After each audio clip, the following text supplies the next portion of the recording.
அனைவருக்கும் வணக்கம். PS farmers YouTube channel. நான் உங்கள் பிஎஸ் பிரியார். ஸோ இன்றைக்கான வீடியோவில் நம்ம என்ன பார்க்க போகிறோம் அப்படின்னா, எங்கிட்ட நிறைய பேர் வந்துட்டு கேட்டுருந்தீங்க, நிறைய ஸ்கீம்ஸ் வந்துட்டு கவர்மெண்ட்டில் இருக்குது, ஆனால் இது எனக்கு தெரியல, அதை பற்றி கொஞ்சம் டீட்டெயிலாக சொல்லுங்கள் அப்படின்னு சொல்லிட்டு சொல்லியிருக்காங்க. இன்றைக்கி நிறைய பொதுமக்களுக்கு மத்தியில் பேசப்படக்கூடிய ஒரு ஸ்கீம் என்ன அப்படின்னா, பிஎம்இஜிபி ஸ்கீம், அதாவது prime minister employment generation program அப்படிங்கிற ஒரு ஸ்கீம் வந்துட்டு நிறைய பேருக்கு தெரிஞ்சிருக்கக்கூடிய ஒரு ஸ்கீம்.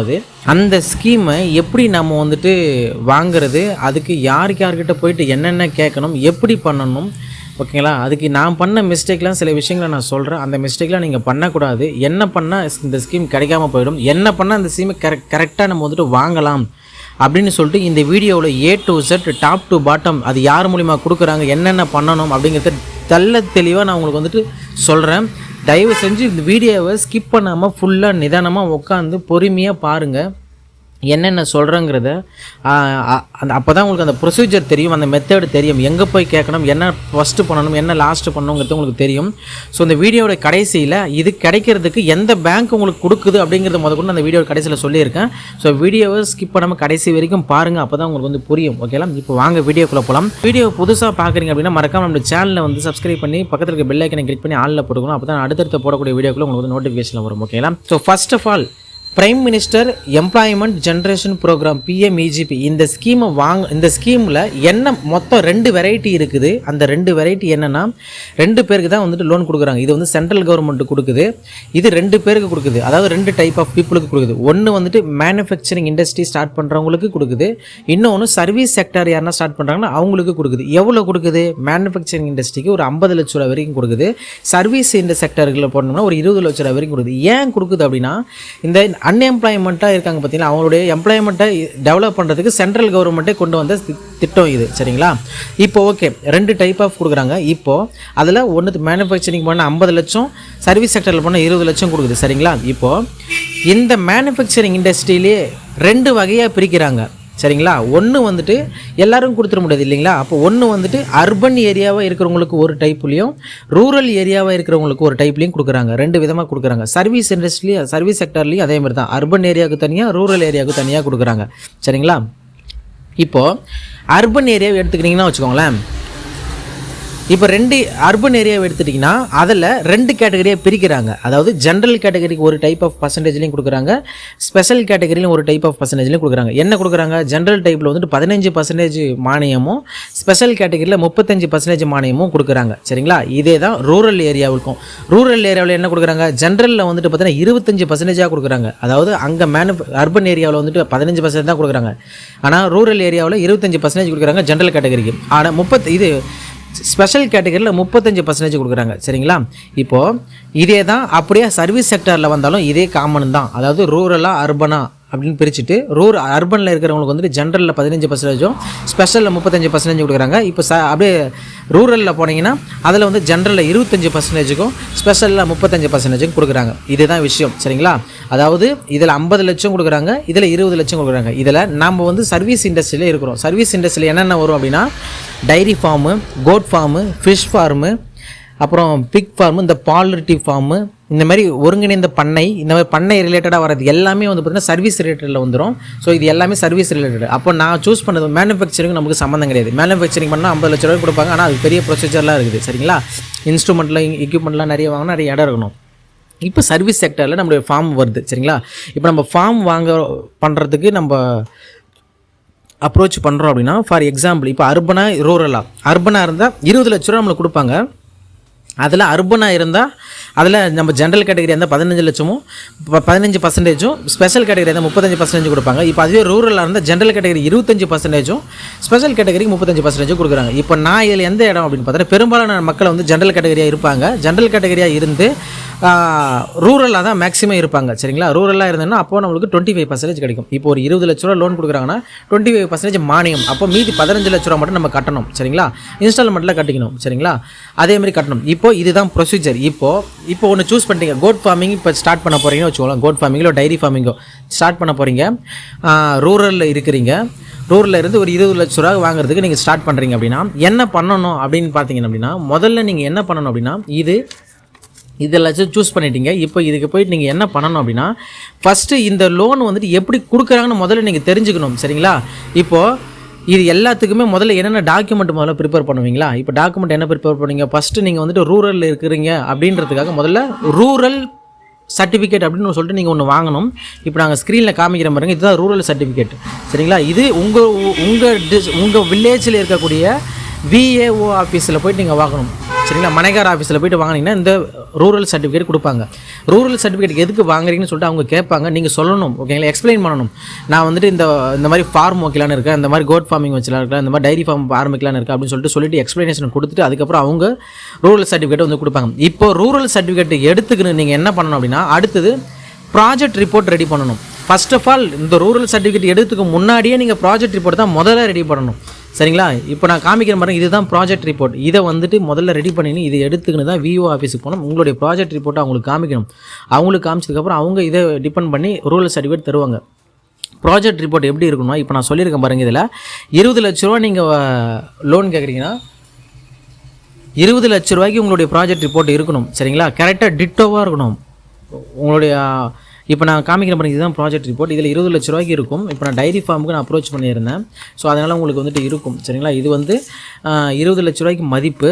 இது இந்த ப்ராஜெக்ட் ரிப்போர்ட்டை வச்சுக்கின்னு ரூரல் சர்டிஃபிகேட் வாங்கணும். ரூரல் சர்டிஃபிகேட் வாங்கினதுக்கப்புறம் என்ன பண்ணணும் அப்படின்னா, அடுத்தது உங்களுடைய பேன் கார்டு, உங்களுடைய ஆதார் கார்டு, அப்புறம் உங்களுடைய சர்டிஃபிகேட்ஸ், இந்த ப்ராஜெக்ட் ரிப்போர்ட்டு, உங்கள் ரூரல் சர்டிஃபிகேட், இது எல்லாமே எடுத்துக்கின்னு என்ன பண்ணணும் அப்படின்னா, டைரெக்டாக நீங்கள் எங்கே போகணும் அப்படின்னா கலெக்டர் ஆஃபீஸுக்கு போகணும்.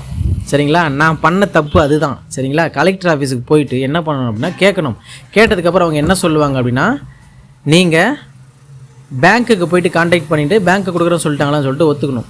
இது எல்லாத்தையும் ரெடி பண்ணி எடுத்துக்கணும். ஆக்சுவலாக எங்கே போகணும் அப்படின்னா, நீங்கள் வந்துட்டு பேங்க்குக்கு போகணும். சரிங்களா? பேங்க்குக்கு போயிட்டு, சார் இந்த மாதிரி ரூரல் சர்டிஃபிகேட் இருக்குது, இந்த மாதிரி இருக்குது, நீங்கள் வந்துட்டு லோன் கொடுப்பீங்களா அப்படின்னு சொல்லிட்டு கேட்கணும். லோன் அவங்க கொடுக்குறேன்னு சொல்லிட்டாங்கன்னா அதுக்கு அடுத்தது தான் நீங்கள் வந்துட்டு எங்கே போகணுன்னா, நீங்கள் அந்த PMEGP அப்படிங்கிற அந்த போர்ட்டலில் போய்ட்டு அப்ளை பண்ணணும். சரிங்களா? அப்ளை பண்ணதுக்கு அப்புறம் இங்கே நான் ஒரு மிஸ்டேக் பண்ணேன். என்ன மிஸ்டேக் தெரியுமா? நான் இதெல்லாம் ரெடி பண்ணிவிட்டு போர்ட்டலில் அப்ளை பண்ணுறதுக்காக டேரெக்டாக கலெக்டர் ஆஃபீஸுக்கு போயிட்டேன். பேங்க்குகளை எங்கேயுமே போகல, டேரெக்டாக கலெக்டர் ஆஃபீஸுக்கு போய்ட்டு கேட்டதுக்கப்புறம் தான் சொல்கிறாங்க இது ஃபஸ்ட்டு பேங்க்குக்கு போயிடும்னு சொல்லிட்டு. அதனால் பேங்க்குக்கு தான் ஃபஸ்ட்டு நீங்கள் போகணும். இதெல்லாம் ரெடி பண்ணிவிட்டு பேங்க்குக்கு போயிட்டு கேட்டுக்கின்னு அதுக்கப்புறமேட்டு அங்கே கலெக்டர் ஆஃபீஸுக்கு போயிட்டு இந்த PMEGP ஃபார்ம், அங்கே ஒரு ஃபார்ம் இருக்கும். இந்த ஃபார்ம் மேனுவலாக கொடுப்பாங்க. அந்த மேனுவலாக கொடுத்ததை ஃபில் பண்ணிவிட்டு நீங்கள் அதுக்கப்புறம் அதை அவங்க உங்ககிட்ட இந்த ப்ராஜெக்ட் ரிப்போர்ட்டு, இந்த பேங்க்கு ஒத்துக்குனாங்க அங்கே கேட்பாங்க. நேராக பேங்க் அக்செப்ட் பண்ணிக்கிட்டாங்களா, எந்த பேங்க் அக்செப்ட் பண்ணாலும் அந்த பேங்க்கோடைய பாஸ்புக்கை வைக்கணும். பாஸ்புக்கை வச்சதுக்கப்புறம் அவங்க அக்செப்ட் பண்ணதுக்கு அதெல்லாம் வெரிஃபை பண்ணிவிட்டு அதை அந்த போர்ட்டலில் அவங்களே அப்ளை பண்ணுவாங்க. யார்? கலெக்டர் ஆஃபீஸ்லேயே அப்ளை பண்ணுவாங்க. அப்ளை பண்ணதுக்கப்புறம் அந்த போர்ட்டலில் அப்ளை பண்ணதுக்கப்புறம் அப்ளை ஆகிட்டு லோன் சேங்ஷன் ஆனதுக்கப்புறம் எங்கே வரும் அப்படின்னு கேட்டிங்கன்னா, பேங்க்குக்கெலாம் வராது லோனு.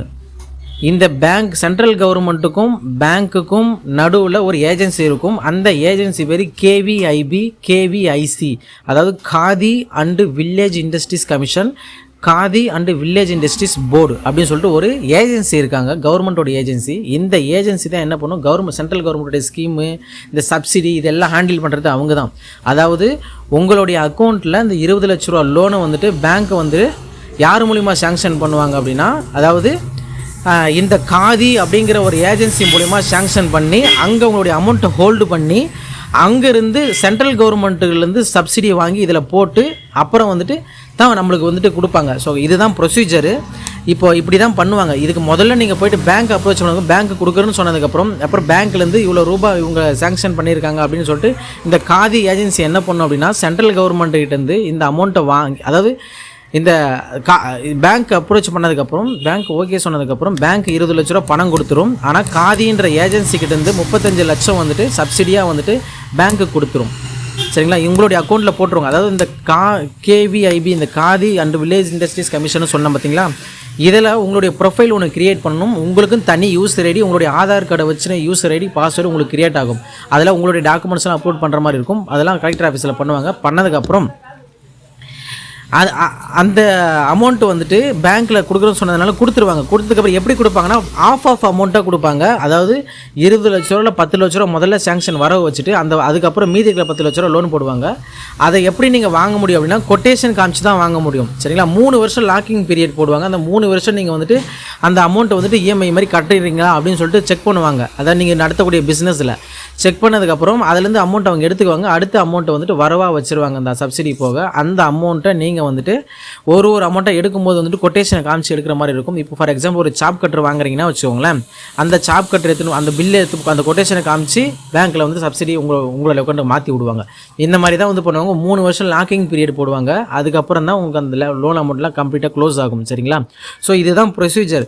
இப்போது இப்படி தான் இது பண்ணுறது. சரிங்களா? இப்போ இது பெரும்பாலும் நான் பண்ண மிஸ்டேக்ஸ் என்னென்னா இப்போ இதெல்லாம் டாக்குமெண்ட்லாம் நீங்கள் ப்ராப்பராக எடுத்துக்கிட்டு போகிறதுக்கு முன்னாடி நீங்கள் போய் என்ன பண்ணணும் அப்படின்னா, பேங்க்கில் போய்ட்டு முதல்ல அப்ரோச் பண்ணணுங்க. உங்களுக்கு எந்தெந்த பேங்க் வச்சுருக்கீங்களோ அக்கௌண்ட் இருக்கோ அந்த பேங்க்லாம் போய் அப்ரோச் பண்ணணும். சார் இந்த மாதிரி நான் வந்துட்டு கோட் ஃபார்மிங்கிலோ டைரி ஃபார்மிங்கோ ஸ்டார்ட் பண்ணலாம் இருக்கேன், இதுதான் என்னுடைய ப்ராஜெக்ட் ரிப்போர்ட்லாம் ரெடி பண்ணி எடுத்துகிட்டு வரேன், எனக்கு பண்ணி கொடுங்க அப்படின்னு சொல்லிட்டு கேட்கணும். சரிங்களா? அவங்களும் சரின்னு ஓகே சொல்லுவாங்க. ஓகே சொன்னதுக்கு அப்புறமேட்டு தான் நீங்கள் போய்ட்டு இதெல்லாம் எடுத்துமே கொடுக்கணும். சரிங்களா? ஒரு சில பேங்க்கில் வந்துட்டு கொடுக்க மாட்டாங்க. மேக்ஸிமம் பெரும்பாலான பேங்க்கில் கொடுக்க மாட்டாங்க. எந்த பேங்க்கில் கொடுப்பாங்கிறத அந்த வீடியோட கடைசியில் சொல்கிறேன். வீடியோ கண்டினியூவாக பார்த்துனே வாங்க சொல்கிறேன். சரிங்களா? இப்போது என்னென்னா, இப்போ போய்ட்டு இந்த டாக்குமெண்ட்ஸ்லாம் எடுத்துகிட்டு போய் பேங்க்கில் கேட்டிங்களா, சரின்னு ஓகே சொல்லிட்டாங்களா. ஓகே சொன்னதுக்கப்புறம் இந்த டாக்குமெண்ட்ஸ்லாம் எடுத்து போய் KVIB போர்ட்டல் அப்லோட் பண்ணிருக்கலாம். PMEGP அந்த போர்ட்டலில் அந்த போர்ட்டல் அப்ளை பண்ணதுக்கப்புறம் கலெக்டர் ஆஃபீஸுக்கு போய்ட்டு இந்த மாதிரி அப்ளை பண்ணிட்டதுக்கப்புறம் என்ன பண்ணுவாங்கன்னா, உங்களுடைய இதுக்கு ஆனதுக்கப்புறம் உங்களுடைய பேங்க்கில் இருந்து ஃபீல்டு ஆஃபீஸர் வந்து உங்களை இடத்த வந்துட்டு விசிட் பண்ணுவாங்க.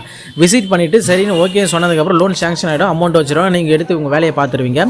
3 வருஷம் கழிச்சு இந்த 3 வருஷத்துக்கு நீங்கள் EMI கட்டினே வரீங்க. லாக்கிங் பீரியட் அந்த பாதி அமௌண்ட் தான் கொடுப்பாங்க, மீதி பாதி அமௌண்ட் 3 வருஷத்துக்கு அப்புறம் தான் கொடுப்பாங்க. ஏன்னா அந்த வாங்கிற 10 லட்சத்துக்கு நீங்கள் முதல்ல கட்டிங்கிறீங்களா, கரெக்டாக EMIக்கு லோன் கட்டுறீங்களா, ஏன்னா ஃபஸ்ட்டு ரிலீஸ் பண்ண அந்த ஆஃப் அமௌண்ட்டுக்கு நீங்கள் வந்துட்டு EMI கட்டுறீங்களான்னு பார்த்துட்டு அதுக்கப்புறம் 3 வருஷம் கழிச்சு மீதி இருக்கிற ஆஃப் அமௌண்ட்டை வந்துட்டு அவங்க ரிலீஸ் பண்ணுவாங்க. ரிலீஸ் பண்ணதுக்கப்புறம் மீதி சப்சிடி எவ்வளோ இருக்குதோ அந்த அமௌண்ட் தனியாக உங்களுக்கு வந்துட்டு அந்த அமௌண்ட்டில் வந்துடும். அதை கழிச்சது போக மீதி கட்டினா வந்து போதும். சரிங்களா? இதுதான் ப்ரொசீஜரு. இதுக்கு வந்துட்டு நீங்கள் முதல்ல ப்ராஜெக்ட் ரிப்போர்ட் எடுக்கணும். இப்போ நான் பண்ண மிஸ்டேக்கில் நான் உங்களுக்கு சொல்கிறேன் பாருங்கள். நான் ப்ராஜெக்ட் ரிப்போர்ட் எடுக்காமல் முதல்ல பேங்க் அப்ரோச் பண்ணாமல் நான் வந்துட்டு ப்ராஜெக்ட் ரிப்போர்ட் எடுத்துட்டேன். ப்ராஜெக்ட் ரிப்போர்ட் வந்து சும்மா எடுக்க முடியாது, காசு கட்டினா தான் எடுக்க முடியாது. ஏதாவது ஒரு ஆடிட்டருக்கு போய்ட்டு அவங்களுக்கு ஒரு காசு கொஞ்சம் கொடுத்தா தான் வந்துட்டு ப்ராஜெக்ட் ரிப்போர்ட்லாம் ரெடி பண்ணி கொடுப்பாங்க. அதெல்லாம் ரெடி பண்ணி கொடுத்து அது காசு முதல்ல செலவு பண்ணிட்டேன். சரிங்களா? செலவு பண்ணிட்டேன். ப்ராஜெக்ட் ரிப்போர்ட்லாம் எடுத்துட்டேன். ப்ராஜெக்ட் ரிப்போர்ட் எடுத்ததுக்கு அப்புறம் நான் போய் என்ன பண்ணேன் அப்படின்னா, ரூரல் ஃபார்ம் வாங்குறேன். அதுக்கப்புறம் தான் போய்ட்டு ரூரல் சர்டிஃபிகேட் வாங்குறேன். VO கிட்ட போய்ட்டு ரூரல் சர்டிஃபிகேட் வாங்குறேன். ரூரல் சர்டிஃபிகேட் வாங்குறதுக்கு அது கொஞ்சம் செலவாச்சு. ரூரல் சர்டிஃபிகேட் வாங்கினதுக்கப்புறம் அதுக்கடுத்து என்ன பண்ணேன் அப்படின்னா, அதுக்கப்புறம் கலெக்டர் ஆஃபீஸுக்கு போய்ட்டு இந்த மாதிரி வந்துட்டு சொல்கிறேன். அவங்க அதுக்கப்புறமேட்டு பேங்க்கில் முதல்ல அப்ரோச் பண்ணலாம் கேட்குறாங்க. அதுக்கப்புறம் பேங்க்கில் வந்து அப்ரோச் பண்ணுறேன். பேங்க்கில் முடியாதுன்னு சொல்லிட்டாங்க. இதான் நடந்தது.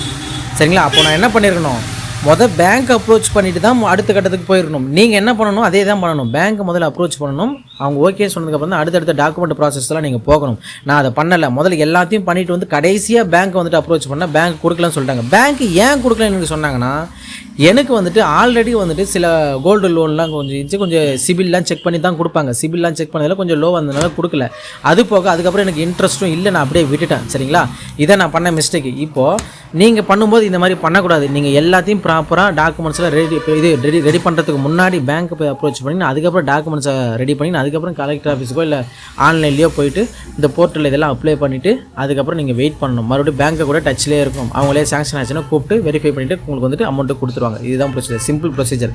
இதை தவிர வேறு யாரும் உங்ககிட்ட வந்து நான் லோன் அப்ளை பண்ணுறேன், எனக்கு இவ்வளோ கொடுங்க, நான் இது எடுத்து கொடுக்குறேன், எனக்கு இவ்வளோ கொடுங்க, ப்ராஜெக்ட் ரிப்போர்ட் எடுத்து தரேன், எனக்கு இவ்வளோ ரூபா பணம் கொடுங்க அப்படின்னு சொல்லிட்டு யூடியூப்லேயும் சரி இல்லை ஃபேஸ்புக்லேயும் சரி எங்கேயுமே நான் ப்ராஜெக்ட் ரிப்போர்ட் ரெடி பண்ணுறதுக்கு 10,000 செலவு பண்ணுறேன். ஆக்சுவலாக அவ்வளோ செலவே கிடையாது. 1000-500 ரூபாயே ப்ராஜெக்ட் ரிப்போர்ட் ரெடி பண்ணி தராங்க கலெக்டர் ஆஃபீஸாண்டு நீங்கள் போனீங்கன்னா. சரிங்களா? அவ்வளோ ரூபாய் நீங்கள் பண்ணக்கூடாது. யார் கேட்டாலும் நீங்கள் எங்கேயுமே உங்களுக்கு காசை வந்துட்டு வேஸ்ட்டு பண்ணாதீங்க, இழக்காதீங்க. சரிங்களா? ப்ராஜெக்ட் ரிப்போர்ட் எடுக்கிறதுனா நிறைய பேர் யூடியூப்லேயே ஆன்லைனில் எடுத்து தரேன் அப்படின்னு சொல்லிட்டு சொல்கிறாங்க, காசு வாங்கின்னு பண்ணுறாங்க. நான் அப்படி தான் பண்ணேன் ஒரு இடத்துல. அந்த மாதிரிலாம் நீங்கள் பண்ணக்கூடாது. அதுக்கு தான் இந்த வீடியோ உங்களுக்கு வந்துட்டு சொல்கிறேன். சரிங்களா? நீங்கள் ப்ராஜெக்ட் ரிப்போர்ட் எடுக்கிறதாலும் எதுவாக இருந்தாலும் நீங்கள் உங்களுக்கு அவ்வளோ செலவில் ஆகாது. VO கிட்ட போய் ஒரு சர்டிஃபிகேட் வாங்குவீங்க. ப்ராஜெக்ட் ரிப்போர்ட் ரெடி பண்ணுறதுக்கு கலெக்டர் ஆஃபீஸ் போனீங்கன்னா அங்கேயே ஆடிட்டர் இருப்பார்.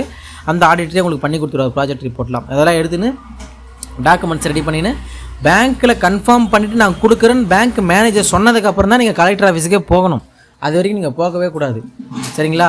போயிட்டதுக்கப்புறம் அதுக்கப்புறம் வெயிட் பண்ணணும். அங்கே டாக்குமெண்ட்ஸ்லாம் கொடுத்ததுக்கப்புறம் அதுக்கப்புறம் வெயிட் பண்ணதுக்கப்புறம் உங்களுக்கு வந்து பேங்க்லேருந்து லோன் சாங்ஷன் ஆகும். பேங்க் மேனேஜர் உங்களையே கூப்பிட்டு சொல்லுவார். அவங்களே வந்துட்டு ஃபீல்டை வந்துட்டு வெரிஃபை பண்ணுவாங்க. இதுதான்ப்பா ப்ரொசீஜர். இப்படி தான் பண்ணணும். சரிங்களா? இப்போ நான் முதல்ல சொன்ன மாதிரி வீடியோட கடைசிக்கு வந்தாச்சு. நான் எந்த பேங்க்கில் கொடுக்குறாங்கன்றது நான் மேக்ஸிமம் சொல்கிறேன். மேக்ஸிமம் ஸ்டேட் பேங்க்கில் வந்துட்டு கொடுக்க மாட்டாங்க, கொடுக்கல. ஏன்னா ஆல்ரெடி நிறைய ஃபண்டுலாம் வந்துட்டு வந்துச்சு, நிறைய வந்துட்டு அப்ளிகேஷன் வந்துருச்சு, கொடுக்க மாட்டாங்க, காசு வேறு இல்லை அப்படின்னு சொல்லிட்டு இருந்தாங்க. நான் சொல்கிறது 2025 இப்போ 2026 மேபி ஏதாச்சும் ஃபண்டு இப்போ அப்போலாம் ஃபண்டு இல்லைன்னு சொல்லிட்டாங்க. இப்போ ஏதாச்சும் நேஷனல் இந்த லைஃப் ஸ்டாக்கு ஏதாச்சும் வந்துட்டு ஃபண்டு ஒதுக்கியிருக்காங்களான்னு தெரியல. நீங்கள் விசாரித்து பாருங்கள். கண்டிப்பாக வந்துட்டு இருந்துச்சுன்னு சொல்லிவிடுவாங்க. இல்லைனா இல்லை ஃபண்டு இல்லைப்பா அப்படின்னு சொல்லிட்டு சொல்லிவிடுவாங்க. இப்போது இது எந்த பேங்க்கில் நீங்கள் போய் கேட்கணுன்னா மேக்ஸிமம் ஸ்டேட் பேங்க்கில் வந்து தரமாட்டேங்கிறாங்க. இந்தியன் பேங்க்கில் நான் கேட்கல. இந்தியன் பேங்க்கில் நீங்கள் கேட்டு பாருங்கள். ஸ்டேட் பேங்க் தவிர வேறு எந்த பேங்க்லையுமே நான் கேட்கல. ஆனால் ஒரு பேங்க்கில் மட்டும் தராங்க. ஏன்னா வாங்கணுங்க எல்லாமே அந்த பேங்க்கு தான் வந்துட்டு சொல்கிறாங்க. அது என்னென்னா கனரா பேங்க்கு. சரிங்களா? கனரா பேங்க்குக்காரங்க வந்துட்டு கொடுக்குறாங்க. கனரா பேங்க்கில் போய்ட்டு நீங்கள் அப்ரோச் பண்ணி பார்த்தீங்கன்னா உங்களுக்கு ஏதாச்சும் தெரியும். நீங்கள் போய்ட்டு விசாரிச்சு பாருங்கள் கனரா பேங்க் மேனேஜர்கிட்ட. இந்த மாதிரி நான் வந்துட்டு இந்த மாதிரி பண்ணலான்னு இருக்கேன் சார், ஏதாச்சும் பண்ண முடியுமா அப்படின்னு சொல்லிட்டு கேட்டு பாருங்கள். இந்த மாதிரி PMEGT ஸ்கீம் மூலிமா பண்ணலான்னு இருக்கேன், அது இப்போ பாசிபிளான்னு சொல்லிட்டு கேட்டு பாருங்கள். அவங்க ஓகேன்னு சொல்லிட்டாங்கன்னா அடுத்து நீங்கள் ஃபர்தராக இந்த டாக்குமெண்ட் ப்ராசஸில் மூவ் பண்ணி அங்கே போய்ட்டு அப்ளை பண்ணிவிட்டு அதுக்கப்புறம் வெயிட் பண்ணுங்கள். ஸோ ஓகேங்களா? இதுதான் ப்ரொசீஜர். ஸோ இதில் இப்போ வரைக்கும் வேறு ஏதாச்சும் உங்களுக்கு டவுட் இருந்துச்சு அப்படின்னா கீழே வந்துட்டு கமெண்ட்டில் கேளுங்க. இல்லை பர்சனலாக வேறு ஏதாச்சும் டவுட் இருந்துச்சு அப்படின்னா கீழேயே கேளுங்க, நான் வந்துட்டு சொல்கிறேன். சரிங்களா? இதிலே நான் இந்த வீடியோவில் உங்களுக்கு காமிச்சிருப்பேன். ரூரல் சர்டிஃபிகேட் எப்படி இருக்கணும்னு காமிச்சிருப்பேன். ப்ராஜெக்ட் ரிப்போர்ட் எப்படி இருக்கணும்னு பேஜ் பை பேஜாக உங்களுக்கு காமிச்சிருப்பேன். அது இல்லாமல் நான் உங்களுக்கு வந்துட்டு வேணும்னாலும் பர்சனலாக சொல்லுங்கள், கேளுங்க, நான் சொல்கிறேன் ஏதாச்சும் டவுட் இருந்துச்சு. சரிங்களா? இப்போ வேறு ஏதாச்சும் தலைப்புலேயே வீடியோ வேணுனாலும் கேளுங்க. ஆல்ரெடி நம்மளுடைய சேனலில் நிறைய இது ரிலேட்டடாக வீடியோ போட்டிருக்கும். இது ரிலேட்டடாக கோட் ஃபார்மிங் கோர்ஸும் நம்மளுக்கு வந்து ஃப்ரீயாகவே கொடுத்துருக்கும். ஒரு ஆடு வளர்க்குறது எப்படின்னு சொல்லிட்டு A to Z top to bottom ஒரு 2 மணி நேரம் 3 மணி நேரம் வீடியோவாக கொடுத்துருக்கோம். போயிட்டு பாருங்கள். ஒரு 4 மணி நேரம் 5 மணி நேரம் உட்காந்து நிதானமாக பார்த்தீங்கன்னா என்னென்ன எப்படி ஆடு வளர்க்கலான்னு முதற்கொண்டு தெரிஞ்சிடும். சரிங்களா? ஸோ வேறு ஏதாச்சும் டவுட் இருந்துச்சுன்னா கீழே கமெண்ட்டில் கேளுங்க. எனக்கு கூட பர்சனலாக சேட் பண்ணணும் அப்படின்னா நம்மளுடைய இன்ஸ்டாகிராம் ஐடி PS Farmers 1 அப்படின்னு சர்ச் பண்ணிங்கன்னா வரும். ஸோ அங்கே ஃபாலோ பண்ணிவிட்டு நீங்கள் வந்துட்டு டவுட் கேட்டிங்கன்னா வந்து சொல்லும். ஓகேங்களா? So thank you so much guys. எனக்கு ஓரளவுக்கு நீங்கள் எல்லாமே கிளாரிஃபை ஆகிருப்பேன்னு நம்புகிறேன். ஸோ எங்கேயும் போய்ட்டு பணம் கொடுத்து ஏமாறாதீங்க. அவ்வளோ சீக்கிரத்தில் வந்து ஸ்கீம்லேருந்து காசு வந்துட்டு அவ்வளோ சீக்கிரத்தில் வாங்கிட முடியாது. தயவு செஞ்சு பணம் கொடுத்து எங்கேயும் ஏமாறாதீங்க. நான் இப்போ அப்படி தான் பண்ணேன். கடைசியாக நான் அந்த பிளானையே விட்டுட்டேன். இப்போ அது வேஸ்ட்டாக தான் போச்சு. சரிங்களா? ஸோ அது அந்த ஒரு அவேர்னஸ்க்காக நான் பண்ண தப்பு நீங்களாம் பண்ணக்கூடாதுன்றதுக்காக தான் இந்த வீடியோவை நான் மேக் பண்ணுறேன். சரிங்களா? So thank you so much guys. Have a great day. Bye bye. See you the next video. Thank you.